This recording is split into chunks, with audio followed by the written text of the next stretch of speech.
أبي هذا أمنتني موت ما بيسان كيس هذا أمنتني تيتي مري نجا خلاصني نرجع شو بربادن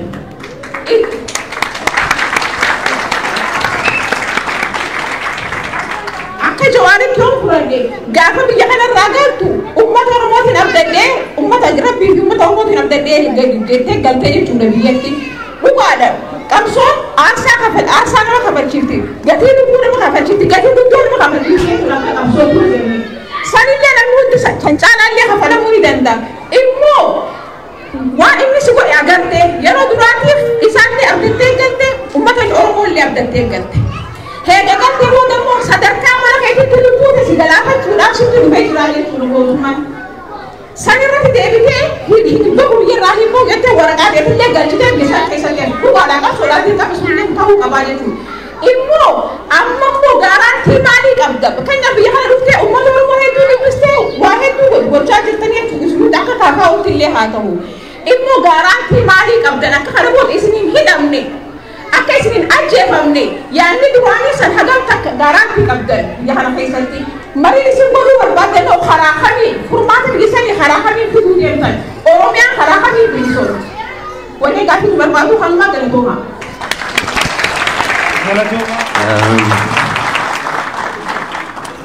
wae nageenya keenyaan ni kaaseera nuyi qabsoorra irra dhiiroo namni qabsoorra jiru duu danda'a hidhamuu danda'a namni waraana hidhatee bahu qawwee isaa fudhatee rasaasa isaa hidhatee gaafa bahu nan ajjeesa duwwaa jedheen bahu akka du'uun beekamoo hin beeku du'uus hin danda'a ajjeesee nagaan galuu danda'a yookaan immoo du'uu danda'a akka du'uu danda'a utuu beekutu qabsootti seena nuyi yoo waraana qawwee baanne yoo loluudha yoo baanne yoo waraana keessa irra lola diplomaasii keessa irra lola siyaasaa keessa irra mootummaan kana addunyaa irratti dhiibbaan akka irra ga'u qoqqobbiin akka irra ga'u karaa diplomaasii dhiibbaan akka irra ga'u akka harka kennatu waan hundumaatiin irratti qabsaa jira kanaaf nuun hilu nuun niisu nu hiruu danda'a yeroo meeqa hidhamneerra yeroo meeqa waan meeqa nurra ga'eera garuu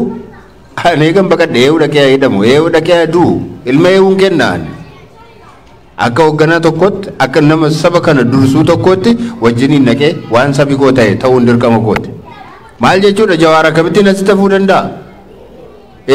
ilma eenyu dhaqee du'aaf eenyu dhaqee qabsaa'aaf eenyutu guddisa baasa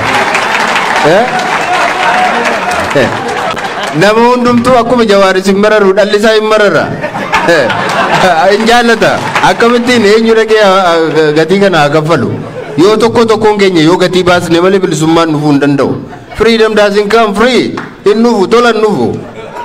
gatii itti kaffaluu qabna baasuu qabna ani kaffaluun qaba qooda koo isin immoo as teessanii dadhabdanii isa ormaaf dadhabdanii maallaqa argattan kaffaltanii isinis qabsoo keessa jirtu hundumtuu karaa isaa qabsaa inni qawwee fudhatee diina irratti dhukaasaa jiru tumaa jirus immoo qabsaa jira karaa isaa lubbuu isaa wareeguudhaaf achi jira kun hundumtuu wal qabatee wal simateeti bilisummaan kan argamu malee akkuma itti teenyee isa barbaannu isa jaallannu nas taa'e isa kaaniin immoo deebi ani immoo dhaqee du'a Jawaar hin deema hin ta'u Jawaar hin akkasii hin ta'u hin ta'u inni akkasii hin ta'u walumaan deemna kanaaf waa'ee nageenya keenya nuyi kutannee itti deemaa jirra waan ta'eef waan tokko yaadda'ina ani immoo akka nama amanu tokkotti maala nama na beektamu rifeensi mataa kootii tokko ittiin gaafa rabbi jedhe malee hin buqqaatu jedhee yaadana alhamdulillah kanaaf waan tokko nuuf yaadda'ina abbaan du'e kimbila jedhu haa deemu qabsoon itti fufte adda bilisummaa Oromoo wajjiniinsa ta'e waraana bilisummaa Oromoo wajjiniini nuti akka namni ittiin nu laalaa jiru kana miti warra wajjiniin hidhamnes beekna guyyaa 40 akkamittiin soomuu jalqabne beektu gaafa jalqabaa quba qabdu miti koloneel Gammachuu Ayyaanaa bakka hattooti jiran bakka namoonni itti nama ajjeesan hidhaman lafa jalatti gaafa isaan fidanii hidhanii namicha kana iddoo isaatti deebisa namicha kana iddoo sana baasa yoo kana ta'uu baate nus nyaannu midhaan nyaannu jennee jalqabne sanumaan dubbiin dubbii dhalee wanti tokko itti deemee itti dabalamee nus xiqqii keessa seenne waan uummata keenya barsiisuu barbaannus wanti tokko waan keessa tureef achumaan hin nyaannu jennee haga lubbuu keenya wareegnutti geenye innis si waliin anis jannata akkumatti ilaallee deebine.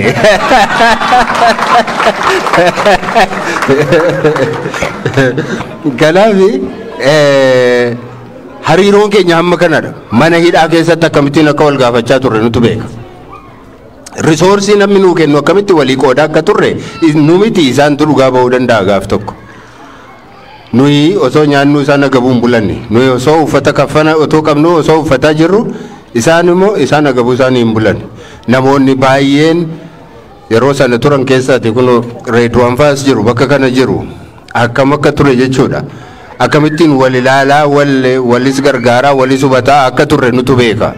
Ammamiin akkamitti akka walii qabsaa'aa akkas geenyes beenna. Hakiimota keenyas haa ta'u ogeeyyii seeraa akkamitti walii qoodaa akkamitti wal hubataa akka turre hunduma beenna. Mala qabsoo keenyaatu adda adda malee kaayyoon keenya tokkodha. Saba nuyi bilisoomsuuf deemnu saba tokkodha. Kanaatiif abbaan milkaa'e haa milkaa'u, abbaan deeme haa deemu. Gufuu walitti hin taanu, wal dura hin dhaabbannu, booddeetti waliin harkifnu jennee akka kanatti deemaa jirran malee callisneetuma akka namni ilaalu kanatti miti hariiroon jiru jechuudha. Karaa biraa yoo fudhanne daasporaadhaa fi waamicha maalii gootaa maal gootuu warri biyya keessa warri daasporaa kottaa dhaqaatii dhukaasaa isinii hin jennu nuyi yookaanis immoo kottaa dhaqaatii hidhamaa hin jennu waa'ee hidhabuu nuyi jirra waa'ee du'u ijoolleen jiru. Isin immoo waan qabdan waan dadhabdanii hojjettan irraati akkuma amma gootan kana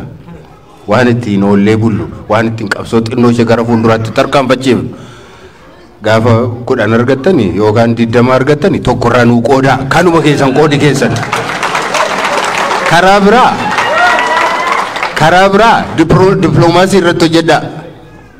Faranjii wajjin ooltanii wajjiniin haasaa ilaa biyyi koo biyya akkasiitiin dhufe maaliifan biyyaa bahee biyya suni nagaa dhabe mootummaan nagaa nu dhoowwe biyya keenya keessatti bilisummaa nu dhoowwate garbummaan nu tammaate kanaaf isinitti baqannee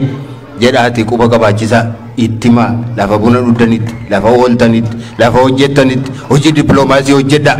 akka warri kaan hojjetanitti hojjedha biiroo keessa hojjettu ta'e itti himaa nama tokko amansiisaa. Gaafa hiriira waamamtan hiriira baa gaafa akkas godhaa isiniin gaafa jedhamtan sana amanaati hooggantoota keessan amanaati baa hoogganaan keessan korraabtisa ta'u maalisa ta'u amanaa saba biraarraas baradhaa muuxannoo horachaa deemaa waan hojjettanitti immoo booddeetti deebi'aati ilaalaati reflekti gochaa deemaa kanuma isiniitiif dhaamuu barbaanna daasporaan hojiinsa akkanuma. Warra birootti immoo waan ittimuun irra jiru immoo ittimna yeroo isaa eegganne obbo Baqqaleen attam ta'anii yeroo jettan kora geggeeffannee turre dhiyoo kana kora sana keessatti Jawaar sila dubbateera dhaaba Oromoo fakkaatu tokko bakka hundumaatti walitti finnee ijaarraa dhaaba Oromoo fakkaatu jechuun Oromoon jaarsa duwwaa miti kan inni qabu nuyi warri KFO keessa turre baay'een keenya warra xinnoo lafarra bubbuleedha umuriin keenya guguddaadha jechuudha. Kanaatiif dargaggoonni dhufuu qabu, ga'eessonni dhufuu qabu, jaarsoliin immoo hamma tokko warri dura deemanii warri qajeelchaniif warra hooggansa olaanaa kennaniif immoo isaaniin immoo tursuun barbaachisaadha. Kanayyuu immoo guutummaa Oromiyaa keessaati amantaanis naannoodhaanis waan hundumaanis waan Oromiyaa fakkaatu ijaarra jennee sana ijaaruutti milkoofneerra. Akkuma sanaatiin namooti wal jalaa duubaan suutaan warri tokko warri qabsoo kana keessa waggaa dheeraa ture isaan immoo dargaggooti bakka isaanii bu'anii akka isaan paartii kana akka isaan gara fuulduraatti tarkaanfachiisaniif yaalii godhame keessatti namoonni tokko keessaa hafaniiru. Amma gaafa kora sana geggeessinutti obbo Baqqalaan koree hojii raawwachiiftuu keenya keessatti miseensa turan. Amma immoo koree giddugaleessaa keessa yookaan central committee keessa jiru garuu executive committee keessa hin jiran. Ammas miseensa paartii keenyaati. Ammas koree giddugaleessaa paartii keenya keessatti miseensa ta'anii muuxannoo isaanii qoodaa jiru. Waan danda'an waan kanaan dura beekan namoota bakka sanaati bakka bu'anii dhufan dargaggootatti barsiisaa jiru. Isaaniin coach gochaa jiru jechuudha. Akkuma kanaan anis immoo Rabbi na gargaaree achi ga'ee isa taanu keessatti Jawaar fa'iif gadhiiseen ba'a akkuma kanatti wal bakka buusaa deemnaa jechuudha malee waan biraatiin miti obbo Baqqalaanis jedhu. Inni kaani gaaffii Jawaariin gaafatanii gaaffii Jawaarumatu deebisa biyya bulchuuf yoo gaafatamtee yookaanis immoo as turuu qabda isa jedhan silumayyuu dubbanne irraa ani waanan jechuu danda'u waanan jechuu barbaadu as ta'u as har'a dhufnee isin gidduutti argamuu keenya baay'ee gammanna yeroo biraa immoo injifannoodhaan deebinee wal agarraa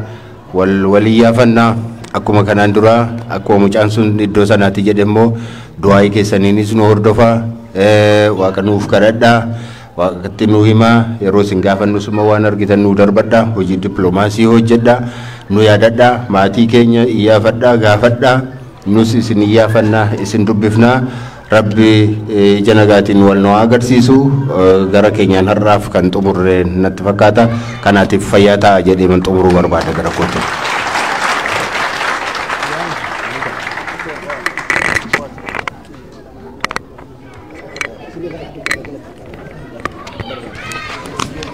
Tole haala amma jiru wajjin jarris dadhabaniiranii mana keessaa waan hedduu akka ka'aa jiru hundeenna